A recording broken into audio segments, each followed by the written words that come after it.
वला तउक़न्न वालिदैक व इन अमराका अन तख़रुज मिन अहलिका व मालिक। दूसरी चीज़, अपने माँ बाप की कभी नाफरमानी मत करना, चाहे वो तुम्हें तुम्हारे घर बार से, तुम्हारे मालो दौलत से निकाल दें। हज़रत इस्माईल अलैहिस्सलाम का वाक़या सुने है ना, कहीं रहने लगे, इब्राहीम अलैहिस्सलाम जब अपने बेटे से मिलने गए, दरवाज़े को दस्तक दी, इस्माईल अलैहिस्सलाम की बीवी ने दरवाज़ा खोला, सामने बूढ़ा आदमी खड़ा है। इस्माईल की बीवी नहीं जानती थी कि ये मेरे ससुर हैं, देखा नहीं था। उस बस्ती में इस्माईल अलैहिस्सलाम ने एक शादी कर ली थी। हज़रत इब्राहीम अलैहिस्सलाम ने सलाम किया, उस औरत ने जवाब दिया, इस्माईल की बीवी ने। हज़रत इब्राहीम ने पूछा, इस्माईल अलैहिस्सलाम कहाँ गए? कहने लगी, वो तो जंगल में शिकार खेलने के लिए गए हैं। कहा, अच्छा ये बताओ कि तुम्हारे घर का गुज़र बसर कैसा चल रहा है? तो कहने लगी, बहुत बुरा है। बहुत बुरा? हाँ, सुबह खा लो तो शाम को नहीं मिलता, शाम को खा लो तो सुबह भूखे रहते, बहुत बुरा हाल है। इब्राहीम अलैहिस्सलाम समझ गए कि मेरे बेटे ने बीवी का इंतखाब करने में गलती की। तो क्या कहा, बहू क्या कहा? इस्माईल की बीवी का जी, जब इस्माईल अलैहिस्सलाम घर पे आ जाएं तो उनसे सिर्फ इतना कह देना, एक बूढ़ा आदमी आया था, उसने आपको सलाम कहा है और ये कहा है कि घर की चौखट बदल दो, चौखट ठीक नहीं है। अब वो बीवी देखती है, कहती चौखट तो ठीक है, दरवाज़ा भी ठीक है, ये बुढ़ा सटिया गया, इसका दिमाग ख़राब हो गया। चौखट बिल्कुल सही है, सर्दियों में धूप आती है, गर्मियों में हवा आती है, चौखट तो सब ठीक है, ये बुढ़ा सटिया गया। इस्माईल अलैहिस्सलाम जब घर में आए तो बीवी ने पूरा वाक़या सुनाया था कि एक बुढ़ा आया था। कहा, अच्छा क्या हुआ? कहा, उसने आपको सलाम कहा। अच्छा, और क्या कहा? समझ गए कि मेरे बाप थे।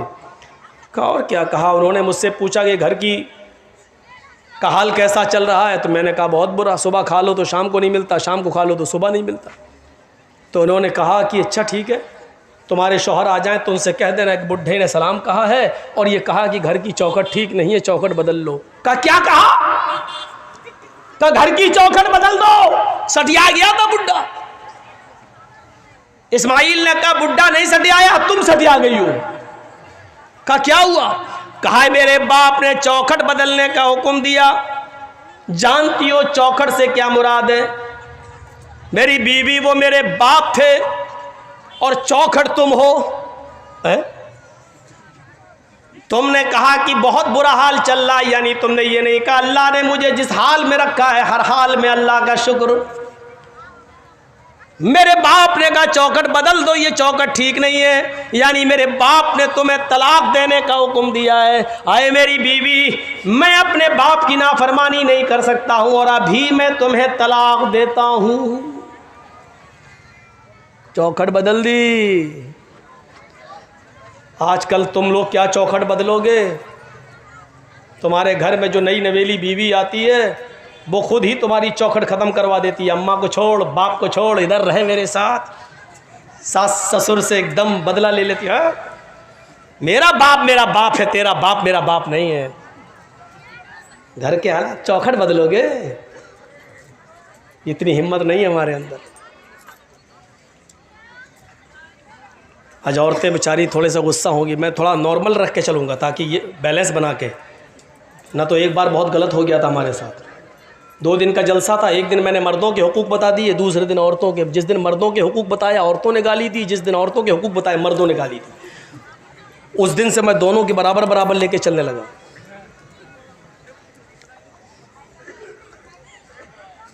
तो ये होता है। तलाक दे दी। इस्माईल अलैहिस्सलाम ने जब दूसरी शादी की, एक बार फिर गए इब्राहीम अलैहिस्सलाम, दरवाज़ा खटखटाया। दूसरी वाली बहू जो नई आई थी घर से निकली। जी कौन? कहा इस्माईल कहाँ है? कहा वो तो शिकार खेलने गए हैं। अच्छा ये बताओ घर में तुम्हारे गुज़र बसर कैसा चल रहा है? अल्हम्दुलिल्लाह, अल्लाह का शुक्र है, अल्लाह ने जिस हाल में रखा है। देखो इस्माइल घर पे आ जाए तो कह देना एक बूढ़ा आदमी आया था, उसने तुम्हें सलाम कहा है और कहा है कि तुम्हारी चौखट बिल्कुल ठीक है, इसको बरकरार रखना, इसको इस चौखट को मत बदलना। वो भी कहती कितना बड़ा बुढ़ा सटिया गया, अरे बदलने कौन जा रहा है चौखट जो कह रहा है कि बरकरार रखना। इस्माइल अलैहिस्सलाम आए तो पूरी बात बताई, तो कहा वो मेरे बाप थे और चौखट को बरकरार रखने का मतलब ये है कि उन्होंने कहा कि ये बीवी तुम्हारी ठीक है जो अल्लाह की शुक्रगुजार है। अच्छा एक बात सुनो, पूरे वाक़े को सुनने के बाद क्या मतलब निकाला आपने? मैंने एक मतलब निकाला, मेरा एक मतलब ये निकाला है, इतनी सी बात पर बस घर का गुजर बसर कैसा चल रहा है, बहुत बुरा, सुबह खा लो तो शाम को नहीं मिलता, शाम को खा लो तो सुबह नहीं। इतनी सी बात पर इब्राहिम अलैहिस्सलाम ने कहा ये अल्लाह की नाफरमान और अल्लाह की नाशुक्रगुजार औरत है, चौखट बदल दो। आजकल की तरह हर बात में नाफरमानी करने वाली औरतें होती तो क्या हालत होती। चले आए सुबह से, पहले महीने की तनख्वाह लेकर हाथ हिलाते हुए चले आए, फेयर एंड लवली नहीं लाई गई, पॉन्ड्स नहीं लाए, क्रीम नहीं लाए, अरे साड़ी लेके आना चाहिए थी। जब से आई हूं तुम्हारे घर में तब से परेशानी तो रहती हो, क्या दिया तुमने? हर हर बात पर रोजाना 20 अगर गिनो तो गिन नहीं पाओगे कितनी नाफरमानी हो सी। अपने माँ बाप की नाफरमानी मत करना, चाहे वो तुम्हें तुम्हारे हेलो अयाल से और तुम्हारे मालो दौलत से तुम्हें बेदखल करना है, निकाल दे। उस सहाबी का वाकया याद करो जिसने अपनी लंगड़ी और लूली और अपाहिज और आंखों से अंधी माँ, बूढ़ी औरतें भी होंगी सुने तुम्हारे मतलब की बात, आंखों से अंधी, हाथों से कोड़ी, पैरों से लंगड़ी, अपनी माँ को उसने अपने कांधे पर बिठाया, अपनी कमर पर लादा और उम्रे के लिए ले गया और खाने काबा का तवाफ कर रहा है। उस जमाने में व्हील चेयर नहीं थी, बिठाल दिया और तवाफ कर लिया, अपने कांधों पर उठाया, पीठ पर लादा और तवाफ कराया। एक चक्कर हो गया, 2 चक्कर हो गया, तीसरा चक्कर हो गया, चौथा चक्कर हो गया, 5वां चक्कर हो गया, 6ठा चक्कर पूरा और 7वां चक्कर लगाते लगाते उसकी मुठभेड़ हजरत उमर से हो गई। 7वें चक्कर में उमर फारूक मिल गए।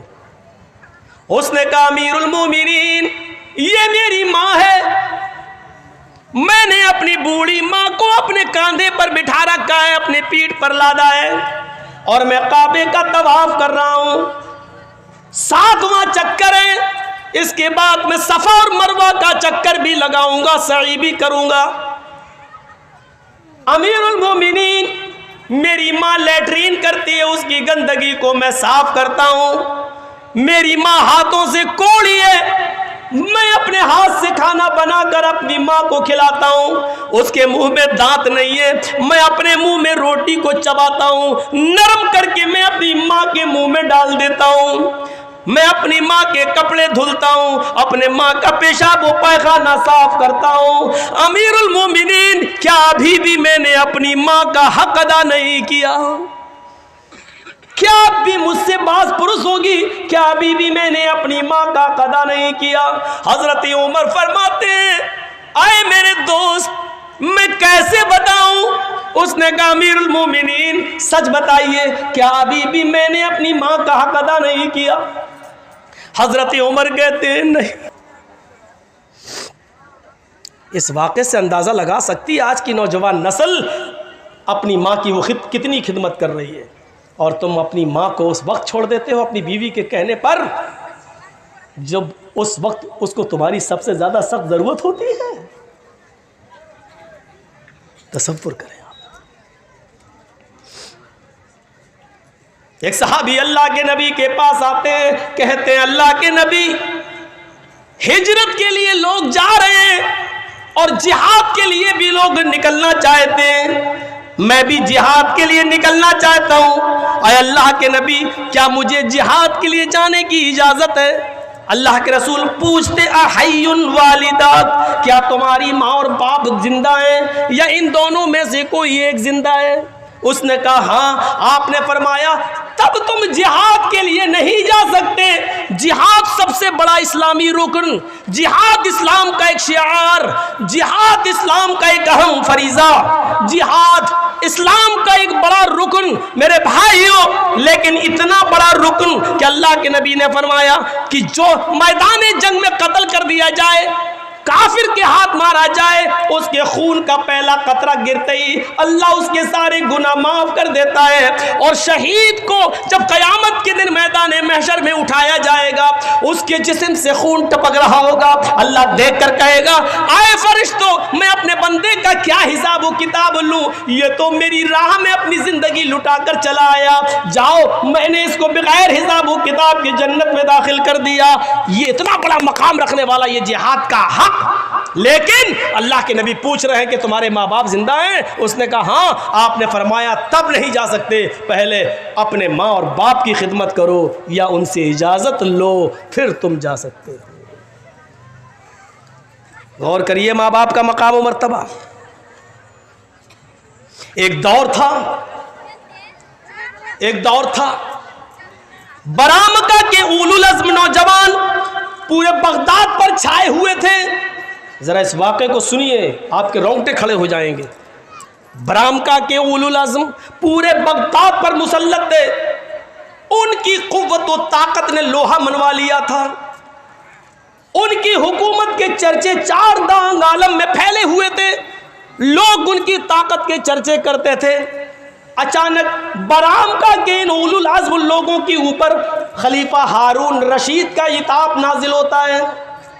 खलीफा हारून रशीद का इताब नाजिल होता है और बरामका के ये नौजवान गिरफ्तार कर लिए जाते हैं और जेल के अंदर डाल दिए जाते हैं। बरामका के जिन नौजवानों को गिरफ्तार किया गया, उन नौजवानों में फजल इब्न यहया और यहया बरमकी, फजल इब्न यहया यानी फजल और उनके बाप यहया, ये दोनों भी गिरफ्तार कर लिए गए। फजल और उनके बाप यहया ये दोनों गिरफ्तार कर लिए गए और ये दोनों मेरे भाइयों जेल के अंदर डाल दिए गए। फजल को अपनी गिरफ्तारी का कोई वो नहीं था, मलाल में हो गया, लेकिन मेरे बूढ़े माँ बाप को भी डाल दिया गया जेल के अंदर। यहया बहुत पक्के नमाजी थे, तहज्जुद गुजार थे, नेक थे। फजल इब्न यहया ने अपने बाप की हालत देखी, या अल्लाह जेल के अंदर तो गर्म पानी का इंतज़ाम नहीं है और ठंड की इन रातों में सुबह मेरे बाप उठेंगे तो उनको ठंडे पानी से वज़ू बनाना पड़ेगा। तो जानते हो फजल इब्न यहया ने क्या किया?